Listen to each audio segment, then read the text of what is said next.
What's going on, everybody? Today we're gonna do a average customer and average connoisseur of phones review of Z Fold 4. Now, started off the bat, this is not a phone for an average user. This is a phone for someone who is really into tech, because at the price point in the US, $1,800, and in other regions even more money, this is not something most people can afford or should buy. Because frankly, you can buy a better phone for cheaper and you can buy a better tablet, both of them, for less money than this cost. You can get a nice iPad Air with an M1 chip in it for what, $500-$600. You can get a nice S22, S22 Plus, maybe even an S22 Ultra. Get both of those for a couple $100 cheaper than this thing is. So why would you buy this? Well, the reasons are, of course, it's cool. That's the biggest reason, actually. It folds. It opens up and it closes. You got a big screen on the inside with a crease, of course. And you got a smaller, although better screen on the outside than compared to the last two, the Fold 2 and the Fold 3. They extended the screen a little bit, so you got some more real estate, so it's not quite as cramped. But you still will, if you're not swipe texting, you still will mess up your texts a lot because of how narrow the screen is. And of course, you can go to any channel and get the specs for this thing. It's got great specs. It's a Snapdragon 8 Gen 1, 12 gigs of RAM, 256 or 512. I think it even goes up to 1 terabyte storage. Your basic top of the line phone specs. That's nothing new, and it's not anything that's going to get you to buy this phone. What's going to get you to buy this phone is if you like the folding as something cool you can show your friends, and of course the multitasking. So the multitasking is way better on this than it has been on the previous, the Fold 2 and the Fold 3, which I had. You now have this little taskbar down here that shows your apps. If you just hold it at the corner, you can make it disappear or reappear if you want. If you're watching a show or reading, you can send it away. Or if you want to go back to multitasking, you can bring it back. But the multitasking is much better even with that bar. So you can have two apps open. You can tap in the middle there, switch what sides they're on, or you can swipe one to the side and swipe the other away. Or you can even have three apps open at one time and a chat bubble, your messenger, your text open floating above those things. So in terms of being able to do all those things, it's very effective because the screen is obviously much larger, so you can have so much more real estate. You can easily watch a YouTube video on the top, watch stock market, watch crypto prices, read a book, whatever on the bottom, and you'll be doing just fine. You'll be able to see everything. It won't be too small.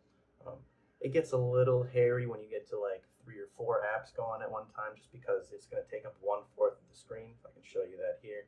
So let's put YouTube at the top here. We got our settings here. Let's open our messenger and put it here. And I think, can we do 4? No, we can't. Unless it was another messenger, which we could put, or text, app that we could put floating, and it would kind of float, and you could move it anywhere on the screen. But you can see how it would get a little bit cramped, especially for something like Messenger, where you can only see 2 or 3 contacts at a time without scrolling up or down. So 2 apps is really going to be the best you can do. Maybe you'll open a third to type a message real quick and then close it. But 2 is basically going to be what you're using. Now, on this device, we have the Samsung official kind of Z Fold 4 case. It has this little kickstand here. Unfortunately, it's a little wobbly. It works much better in, I guess, what we would call horizontal mode. So if you try to put it down like this, the kickstand, it doesn't have a lot of, hold. Put it down like this, though, it's much sturdier. It's not going to be going anywhere if you put it on a table or something. And that little component here actually slides out too. So it just clicks right in there. There's no other mechanism. And we have the S Pen kind of addition we can add on to it. It comes with the case, both of these attachments. Now, I hope so, because the case is almost $80, depending on where you live. But that slaps it right in there. So you have the S Pen. The only thing is it doesn't slide in like it does for the Note series or for the Ultra series. So it's just kind of sticking out on the back there and protrudes a lot. It is kind of a nice grip when you're holding the device like this, but I definitely don't want that on all the time. So that's something I put on for my special use case, whether you're drawing, taking notes, whatever it is that you want to do, or just showing it off. And then I usually just take it off and put the regular one back on. But it is there, it is available, it does come with the case. Now, one thing I don't like about this case, or any of Samsung's cases for this device, is that they leave the hinge exposed. Arguably, the most important part of the device, even more important than the screens, because if this breaks, you can't use the device properly anymore. Whereas, if I drop this and I crack this screen, I still have this screen. Or if I drop this and I scratch this screen, I still have this screen. If I drop and the hinge breaks, though it is very sturdy, or something happens to it and you start hearing that crunching, like you're done. There are other cases like this, not from Samsung, that do protect it, but it makes it even bulkier.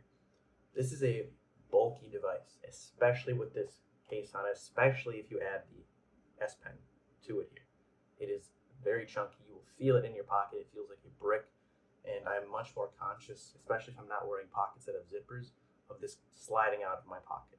Because without the case, already it's very slippery. And even with the case, it's heavy and slippery. So this falls out of your pocket while you're going somewhere, where you're on a motorcycle, or you're doing whatever.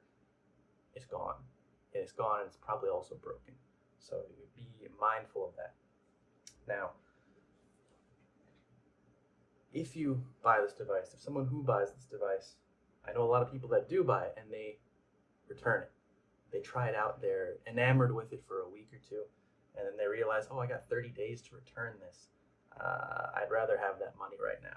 Now, Samsung mitigates that a little bit with very good exchanges. Like if you traded in a Fold 2 or Fold 3 towards this, you would decrease the price of this by like 50, 60, 75%, where you're only paying like $300 or $400. But I've noticed a lot of people do that because, all in all, it does have great multitasking. It's very fun to use, but mostly it's a gimmick. Mostly it is just, look at this. Look at this thing. Look at this phone I have that folds out into another bigger phone or another tablet, even though it really has no tablet functions other than the multitasking, which is already baked into Android, which if you just had a phone that was this big, you would be able to do the multitasking the same way. Now it has some specific software, specific app support by Samsung and by other third-party groups to kind of support that multitasking. But all in all, don't expect a whole lot. Beyond that bar that comes up on the bottom here, beyond opening 2 or 3 apps at once, you're limited to that. And especially when you are opening and closing the device, some apps, although they should continue from the front screen onto the inner screen, or from the inner screen to the front screen, they just don't. You have to relaunch. For example, YouTube Studio. Whenever I close the device or open the device, you have to completely relaunch it because it's launching in basically a tablet mode or a phone mode. So you have to completely restart the app. There's not a lot of apps that do that, but there are a decent few. Or there are ones that will only take up the center portion of the screen. Also depends on orientation. So here we have, this is a KuCoin, a crypto app. You see, it only takes up this much of the screen. You can move it to either side while it's in this orientation, but if I put it back in this orientation, it fills the whole screen. There are many apps like that. I believe even still, like apps like Instagram do that. So be aware that not every app is going to run on this perfectly, which is a hard sell because of how expensive this device is. You expect the software to just work. If you buy a $2,000 MacBook, though there are bugs sometimes, their stuff works. You expect it to work, and when it doesn't work, or when there's a hardware issue or a software issue, they usually help you out with that. They usually do something about it because there's certain prestige along with that. This you're not buying just for prestige. You're buying it as a cool new toy, right? It's not just the prestige; it's to show it off. Whereas you buy a new, MacBook or whatever the newest MacBook is, you're not necessarily buying to show it off. You're buying because you like it, because you afford it, because it does what you want it to do. And maybe a little bit after that, people that walk past might be like, oh, is it the new MacBook? Man, that's really cool. But this thing, you open this, you pull it out of your pocket, you flip it open, already people are going to be like, whoa, what's that? Or, oh, you have that? Even though it's on the 4th iteration now, I feel like there's not any more people that have seen or experienced it than when it was on the 2nd or 3rd iteration. It's still a very new, still a very niche thing. So if you have the money, if that's what you're interested in, that wow factor, that pull it out of your pocket and go like, hey, what's up? You're gonna love it. And people around you are gonna love it. But once everyone around you has seen it and is no longer new to them and it's no longer new to you, are you gonna gravitate towards this over just a regular phone? I also have an iPhone 14 Pro Max, and this I whip out to put Netflix on, like when I'm in bed, prop it up while I'm doing something else, playing on Switch, reading, whatever. But when I go to like do phone stuff, go to like even when it comes to multitasking or doing multiple things at one time, checking, sending emails, reading this, doing that, I still go to the iPhone because it's just what I'm used to. It's reliable, and it doesn't have any beyond a few things. It doesn't have any software features that are going to prohibit me from using it the way I'm supposed to use it. Now, for the ones that do work, it's awesome.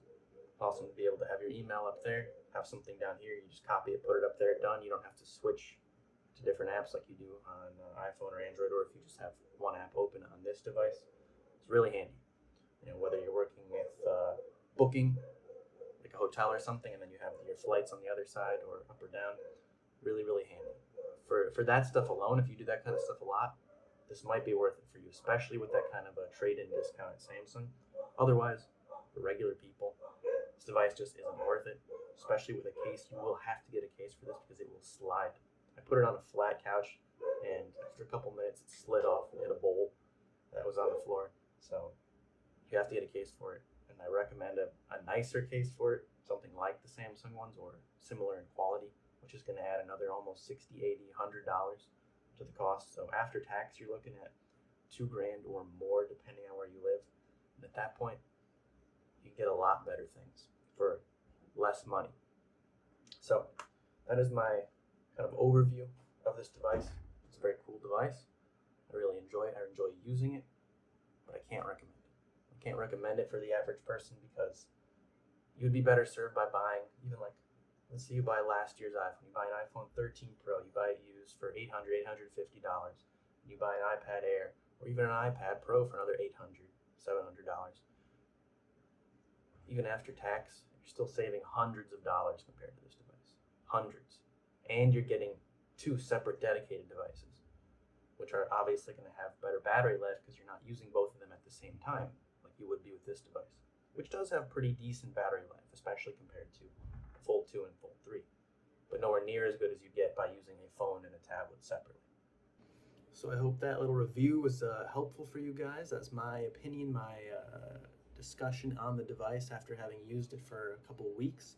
And I hope that helped you guys decide if it's really a device you want to use or if it's really something that's worth it for you, especially at that price. So that's what I have to say about the Z Fold 4. I hope you enjoyed, and please check in next time. Have a good rest of your day.